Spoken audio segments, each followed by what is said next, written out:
guys, welcome back to another episode of Through the Life Podcast. I'm Lenise. And I'm Ayla. And we're so happy that you're here. We missed you guys. So, we are going to be talking about a really good topic this week. And it's something that you've been really passionate about lately. She's in this season of that, and which I love that for her. But yeah, we're going to be talking about our heart posture. Because, the heart can be deceitful, guys. But what's in your heart, can tell you who you really are. And it can tell you who you really been serving. Oh, wow. It's deep. It's deep, So I'll let you take the lead on this. Yeah, I think that, I've been listening to podcasts and listening to sermons, and a theme that it comes out a lot that maybe I've missed before because I wasn't attentive to it, at that time was our heart posture. Right? Like, when I think about my heart, I can say, I'm such a good person. I'm a good friend, I'm a good sister, I'm a good daughter. But there are things in my heart that I've noticed have been holding me back. Right? And, I was reading 2 Chronicles 25, and it starts off with King Amaziah. He started reigning at 25, like us. And he reigned for 25 years as king. And verse 2 is what caught my attention because it says, he did everything right in the Lord's eyes, but he did not do it with a perfect heart. And that made me kind of look at the scripture what do you mean? Yeah. He did everything right in the Lord's eyes, but he didn't do it with a perfect heart. Another version said he didn't do it wholeheartedly. And I was like, wow. Yeah. And then, there's been things happening in my life where it was starting to affect me, but not it didn't feel like it was affecting my flesh, like my spirit.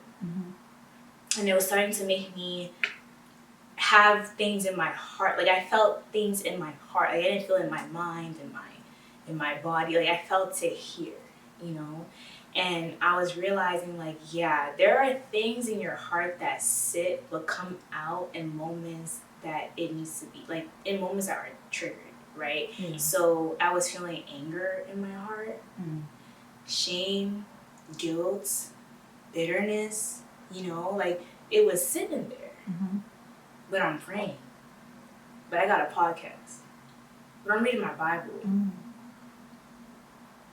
So I'm doing everything right in the Lord's eyes, pleasing to the Lord's eyes. But I'm not doing it with the whole heart. Yes. And it's funny because you just saying that, you believe you're a kind person, which you are, and you do good things in this world. It reminded me of when people say, you can't go to heaven just because you were kind. It's deeper than that. It's deeper than that. Because you can still be kind. Like you said, you can still be kind, but have bad heart posture. Yes. So I think that debunks because I'm a kind person and I'm good to people, I'm going to heaven automatically. That debunks it already, immediately. So I love how you talked about that and you broke that down. I wanted to ask you, in this process of you being conscious of your heart posture and knowing that you have to work on some things internally, have you come to a conclusion what a good heart looks like? A good heart of God? Is it somebody that's after God? Is it somebody that is looking to be better each and every day? What does that look like if you can break that down? I'm realizing that, it's not verbatim have a perfect heart. No one is perfect. But I think what it is that when your heart is anchored in His Word, you now know that, the unforgiveness and the bitterness, it cannot sit there. It cannot linger. you have to act out of love. Yeah.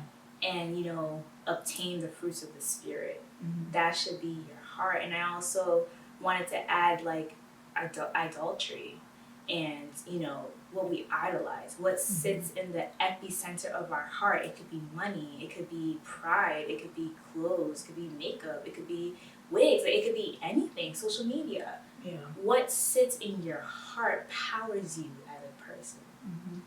And I realized that definitely God is not at the throne of my heart. Okay. So as I'm searching and I'm learning, it's more so like just the eyes of my heart have to be on God. Yeah. Not of this world. Mm-hmm. Not of money, clothes, likes, beauty. No, it should be on God. Mm-hmm. Because when situations happen to me, how I react to it, how it makes me feel, it shouldn't be that way. Mm-hmm. If it's focusing on God. Yeah. Do things out, like you have to do things and act a certain way and react and respond just like how God would want us to. Yeah. I love that you said that. Right? So it's not being perfect. Yeah. It's aligning with the character of God. Mm-hmm. Definitely.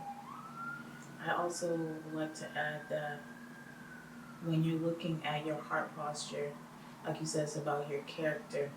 So God is love. We know that's God's character. So whenever, like God would say, like if someone slaps you, give them your other cheek, so they can slap the other one. Yeah.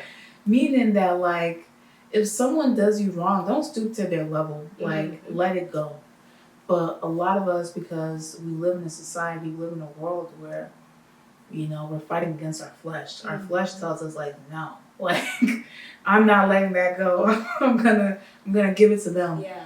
But in reality, what would God, like, people say, what would Jesus do? Jesus would speak to them in love. He's not going to say something like negative or mean or rude. You have to speak out of love. So you have to speak out of love, act out of love, respond out of love, walk out of love. Your whole being should be about love. And it reminds me of when I think of the heart, sometimes the way your heart posture is could be due to trauma. It could also be due to things that trigger you in your life, like when you said earlier. Like, I always like to think of like a broken heart.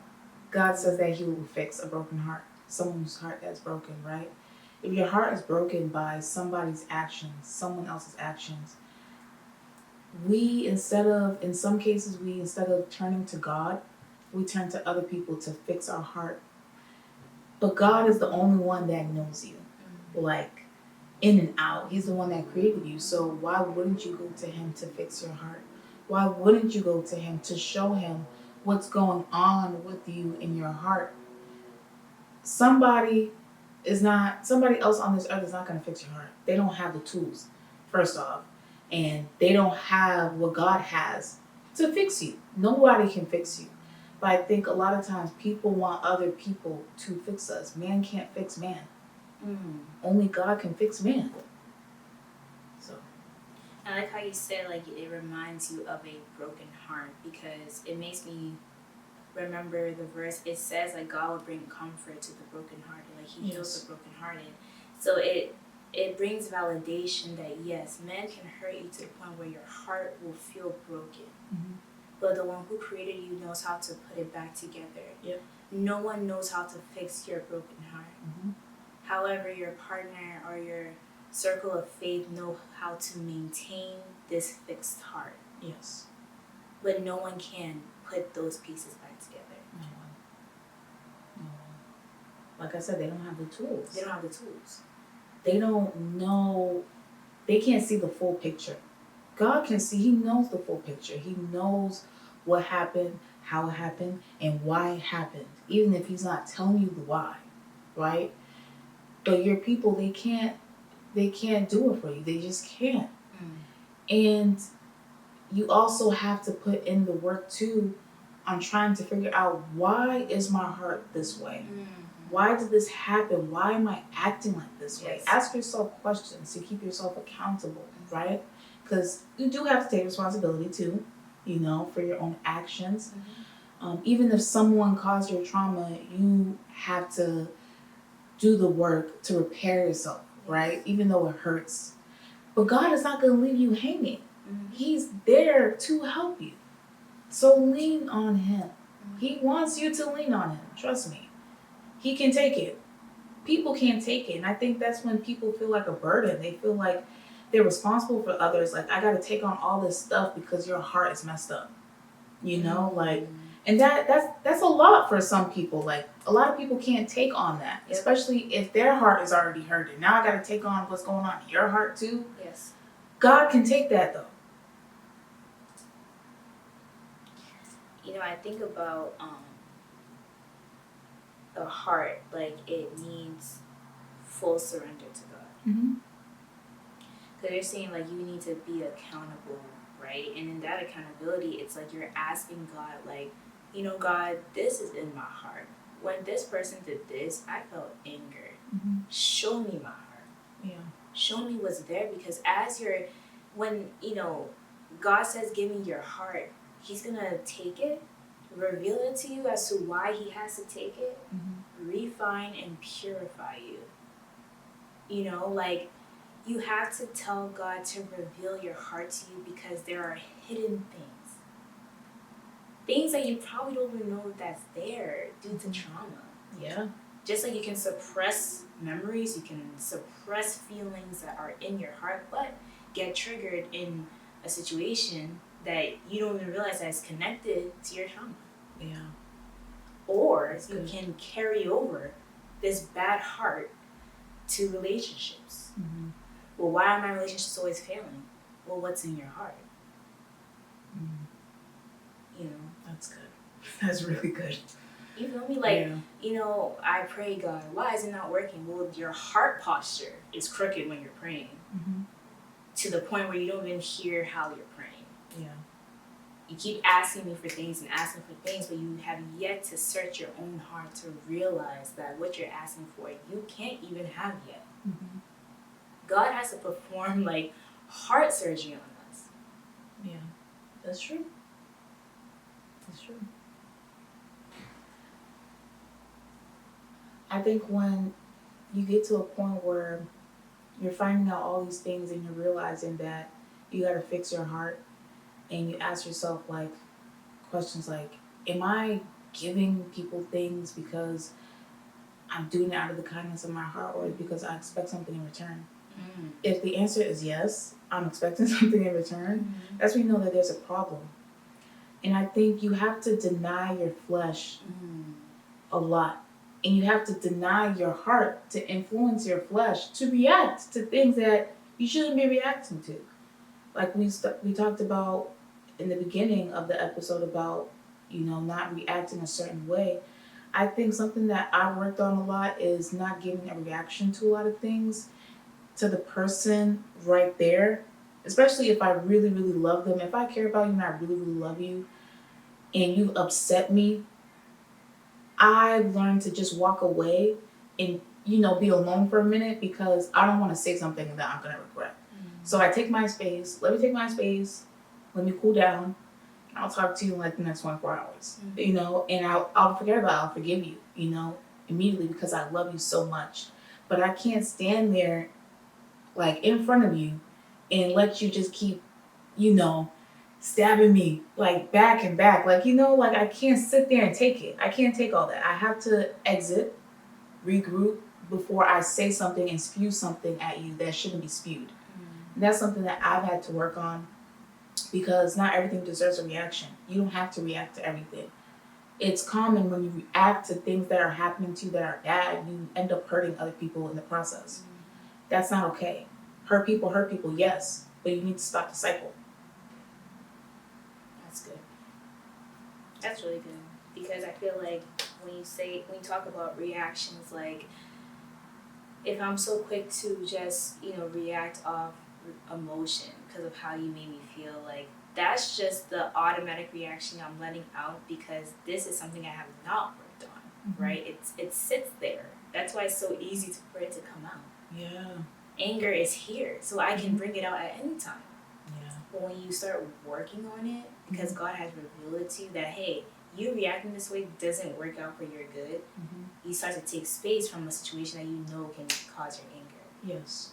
And that's responsible of you to do that. A lot of people don't have that responsibility of their own actions.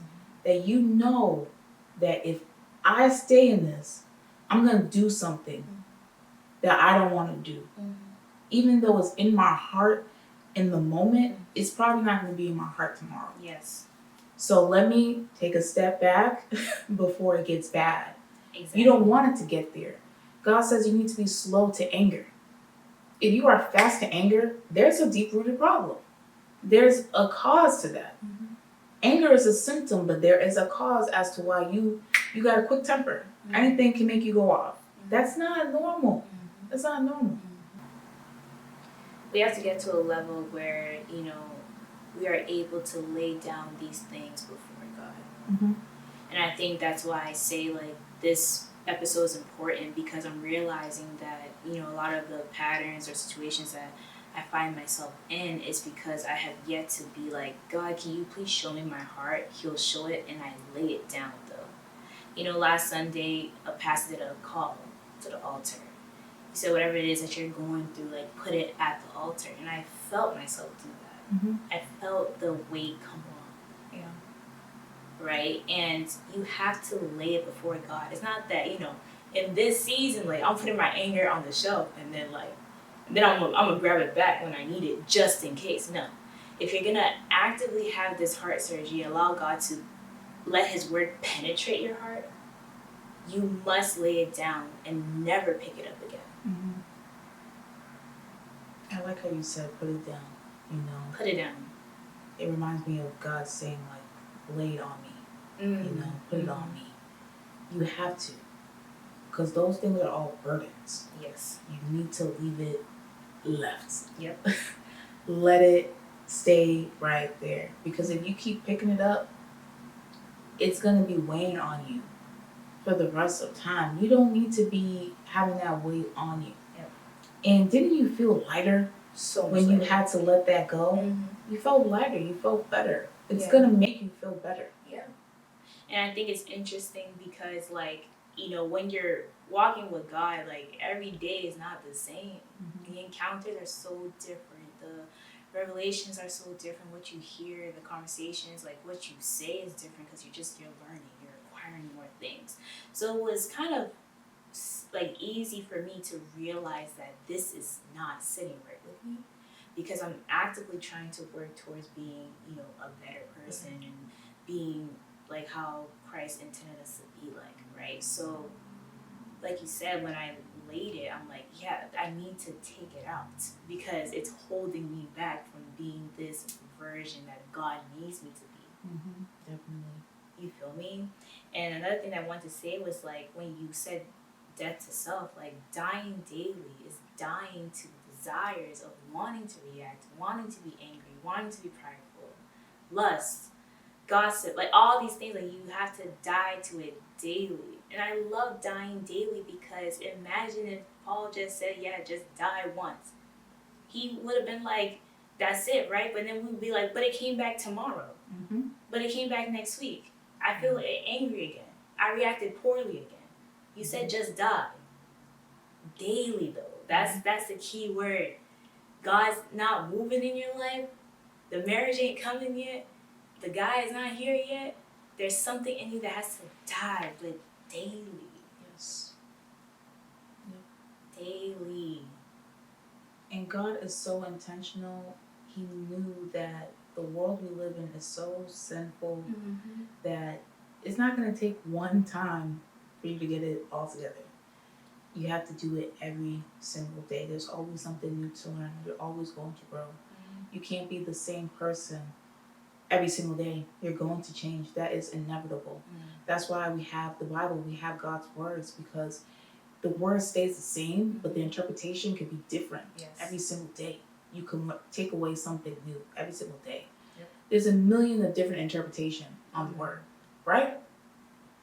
But even though there's different interpretations, they all connect to the same message in some way, somehow.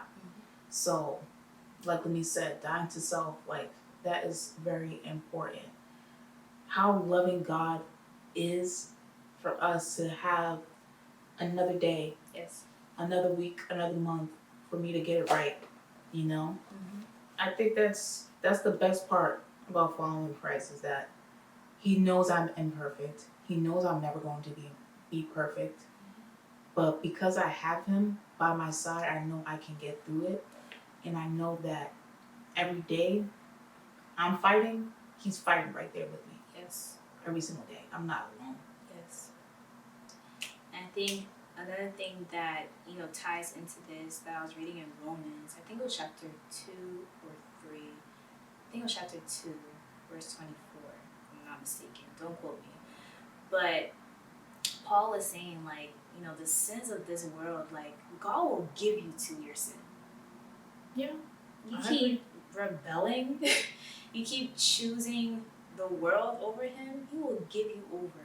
That put the fear of God back in me. Yeah.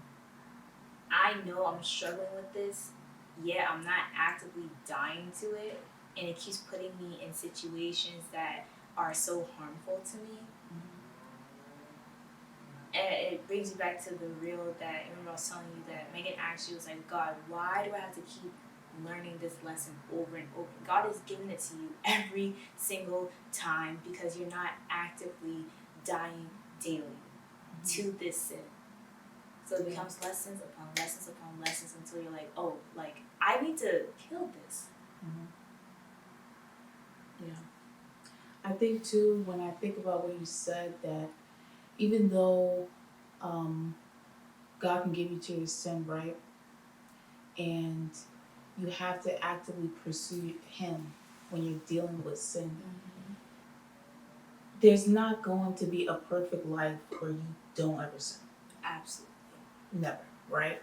So those of you that are struggling with sin, or usually like in most cases, I hear more Christians struggling with just one particular sin. Like say it's like lust. It's like really that one particular sin.